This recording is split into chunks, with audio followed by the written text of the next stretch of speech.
আলাইকুম। এখানে কি হচ্ছে কি দেখাই? নদী কাটাচ্ছে, আমাদের ঘর বাড়ি সব শেষ করে দিচ্ছে এইসব লোকজন। হ্যাঁ, এইসব লোকজন আমাদের ঘর বাড়ি সব শেষ করে দিলে এই চলে আমরা এখন থাকবো কোথায়? কিন্তু মানুষ এটা চেনলো না, হর জায়গায় রয়েছে বলে মানুষ বলছে না, আমাদের এগুলো তো উচিত না। আসলে আমরা আসছিলাম কলরা যে বাঁশের পোল ছিল, যেখানে গতবার আপনাদের দেখাচ্ছিলাম বৃষ্টিতে ভেঙে চলে গিয়েছিল। তো এখানে নদী খনন হচ্ছে। তো নদী খননের জন্য কিন্তু অনেকে অনেক ঘর বাড়ি ছেড়ে চলে যাচ্ছে। আসলে এদের কোনো ভিটি মাটি নেই, এরা এখানে থাকতে চরে।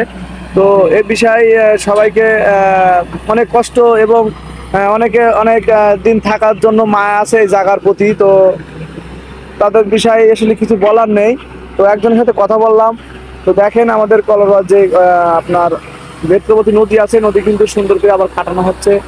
তো এই ছিল এখানকার পরিবেশ। আর নেক্সটে আবারও তো দেখানো হবে আপনাদের।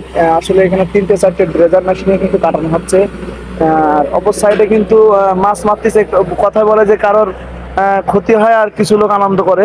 তো ওই যে দেখেন অনেকে মাছ মারতেছে। তো এইগুলো বোঝানোর মতন ভাষা আসলে আমার জানা নেই। সবাই ভালো থাকবেন, সুস্থ থাকবেন। আল্লাহ হাফেজ।